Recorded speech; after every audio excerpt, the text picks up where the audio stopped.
Bonjour, c'est IQ91. Voici l'analyse technique des principales paires de devises du marché Forex pour la journée du lundi 28 février 2011 pour le site boursicoté.com. On commence donc par l'euro-dollar avec une confirmation de ce que nous attendions maintenant depuis quelques temps, depuis la sortie ici de la zone de consolidation qui avait été cassée mi-février. Je vous avais dit que la sortie de consolidation serait confirmée ici lors du ralliement de la zone qui correspond au précédent plus haut des 1,3860. Et bien ça a été chose faite aujourd'hui puisque les 1,3860 ont été testés à quelques pips près puisque nous avons marqué un plus haut à 1,3856. Alors je rappelle, toujours selon les plateformes que vous utilisez, les cotations peuvent varier, donc de quelques pips, on a constaté des écarts de cotation d'une dizaine de pips en fonction des brokers. Donc les zones en fait que je donne ne sont pas à prendre au pips près, mais plutôt en fonction de ce que vous avez au niveau des cotations. Par exemple là, si je vous indique que c'est ce point là, eh bien il faut confirmer ici la cotation que vous aviez eu sur votre plateforme lors de ce précédent plus haut. Donc ici le plus haut testé, par contre le plus haut pas cassé. Nous étions ici un peu freinés par la bande haute des bandes de Bollinger qui, alors pourtant nous n'étions pas surachetés au niveau des indicateurs, puisque tout était neutre. On avait même une bonne dynamique haussière ici qui s'était déclenchée sur le MACD. On avait un stochastique, un signal, là on n'était pas en survente, donc on peut pas vraiment parler de signal haussier, mais l'ensemble des indicateurs auraient pu nous indiquer une cassure potentielle puisque aucun signal de surachat. Des Bollinger, même si elles sont assez resserrées, ce qui dénote un certain manque de volatilité, eh bien sont quand même orientées ici à la hausse. Donc malgré ça, nous n'avons pas pour l'instant validé la cassure donc de cette fameuse zone des 1,3860. Pour l'instant, on vient rebaisser légèrement avec une bonne dynamique dans la première partie de la journée, mais certainement que cette zone sera une nouvelle fois testée. En tout cas, tant que nous ne descendons pas ici sous les 1,3713, nous attendons toujours une cassure de cette zone. Beaucoup de mouvements similaires sur les paires de devises aujourd'hui, puisqu'ici sur le câble, alors nous venons à valider ici le double top que je vous avais indiqué ici, où en cas de cassure ici du plus bas ici qui se situait entre ces deux tops, on avait potentiellement un objectif ici à 1,5940. Donc là on vient remonter, tester ce top, donc ici le signal est invalidé. Et par contre, eh bien c'est un peu comme sur l'euro-dollar, suite à la sortie ici de cette zone de consolidation, on vient tester les précédents plus hauts, donc qui se situaient à 1,6278, donc un peu comme l'euro-dollar. Ici on était légèrement plus suracheté par contre, puisque vous voyez ici les indicateurs, ici le stochastique nous indique un surachat déjà, et puis les MACD sont remontés, les histogrammes ici du MACD sont partis de plus bas, donc ils commencent à saturer un petit peu. Donc là on peut attendre effectivement une petite consolidation avant une cassure potentielle. Vous voyez là encore une fois on est freiné par le haut des bandes de Bollinger.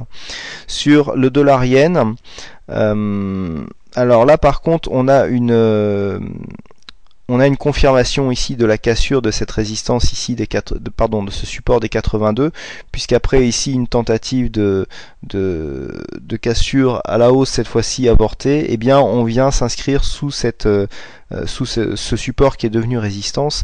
On vient s'inscrire ici sous la résistance, et donc après avoir ici testé cette fameuse trendline, on pourrait bien confirmer en cassant et en allant rejoindre donc l'objectif défini par les Fibonacci à chaque fois, à savoir 81.11, puisque c'est le précédent plus bas qui avait précédé la tendance ici haussière qui nous avait permis de tracer les retracements. Donc premier point ici, vraiment le vrai support, 81,40, puisque c'était vraiment le support qui avait lieu avant le mouvement, et puis ici on avait eu une hésitation, et donc le point bas ici correspond à 81,11, donc premier objectif ici attendu à 81,40, suivi d'une validation donc du retracement des 100% de Fibonacci à 81,40.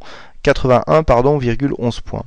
Au niveau du dollar australien contre le dollar américain, bon bah là c'est pareil, hein, on a une validation ici de ce que nous attendions suite à la cassure ici des 1,0150, puisque nous sommes en passe ici de tester les 1,02. Hein, vous voyez, on a marqué un plus haut aujourd'hui à 1,0192,5, donc on est vraiment en phase de test de ces 1,02, et quand on regarde, quand on élargit un petit peu, eh bien ça faisait un bon moment hein, qu'on n'était pas monté plus haut. Ensuite, le prochain objectif se situerait ici à 1,0256 en cas de validation de la cassure. Là, vous voyez, c'est pareil, à part le stochastique ici qui est suracheté et le RSI qui laisse peu de marge. Au niveau du MACD, on pourrait encore en dynamique commencer à venir tester un peu plus cette résistance horizontale, d'autant plus que les Bollinger ici sont déjà passés au-dessus. Et enfin sur l'euro-yen, alors un mouvement assez intéressant sur l'euro-yen, puisque là nous avions tracé ici une résistance baissière qui emmenait la tendance, et puis nous avons une cassure de cette résistance baissière. Alors quand on a un mouvement comme ça, c'est intéressant de voir au niveau des indicateurs si on le retrouve. Et alors au niveau du RSI, bon, il est un peu visible, hein, on peut voir ici, si on trace une zone ici, une droite, on voit bien la cassure, mais alors elle est beaucoup plus visible hein, cette fois-ci sur le stochastique, puisque si on regarde le stochastique, vous voyez, on a ces 3 points ici qui matérialisent la tendance baissière. On peut même tracer une droite, hein. Donc on peut venir ici sur ce point, on vient là et on voit ici une cassure qui correspond à la cassure que nous avons au niveau de la cotation, puisque si on se remet au niveau de la cotation, voilà, on a ici la résistance baissière qui est bien matérialisée là sur le stochastique. On a une cassure ici au niveau de l'indicateur et en même temps au niveau de la cotation. Donc là, la cassure est très intéressante car elle est vraiment valide. On la retrouve sur la cotation et sur l'indicateur, idem sur le RSI. Donc là, on a certainement un retour donc sur cette trendline qui se fait et qui pourrait déboucher là ici sur un test et une confirmation avec une reprise de la hausse. Donc là ici un mouvement intéressant. Alors bien sûr, il faut dans un premier temps valider ici une cassure des 113,4750, donc on arrondira à 113,50. Une validation donc des 113,50, eh bien nous ferait repartir en tendance et on confirmerait déjà premièrement en validant ici la cassure des 114 et surtout les 114,20 qui correspondent ici au plus haut que nous avions eu la semaine dernière. Hein, voilà donc ce que l'on peut dire sur l'euro-yen, donc mouvement assez intéressant qui sera à suivre. On pourra voir ici si la cassure que nous constatons sur les cotations et sur les indicateurs sera validée et surtout sera suivie avec un test des précédents plus hauts.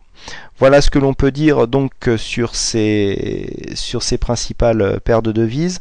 Donc au niveau de l'euro-dollar, pas de signal de trading puisqu'on attend une cassure ici des 1,3860 pour valider un signal de cassure. Un peu de signaux en ce moment sur le forex. Ça s'explique surtout par le fait que on est plus en formation range, même si on est moyen terme, que vraiment des signaux de cassure. Hein. Vous voyez, on n'a pas énormément de cassure en ce moment. Donc c'est ce qui explique le fait que nous ayons peu de signaux. Voilà ce que l'on peut dire donc pour ces analyses. Écoutez, il ne me reste plus qu'à vous souhaiter à toutes et à tous une bonne soirée, bonne chance dans votre trade, et je vous donne rendez-vous dès demain pour de prochaines analyses vidéo. Bonsoir.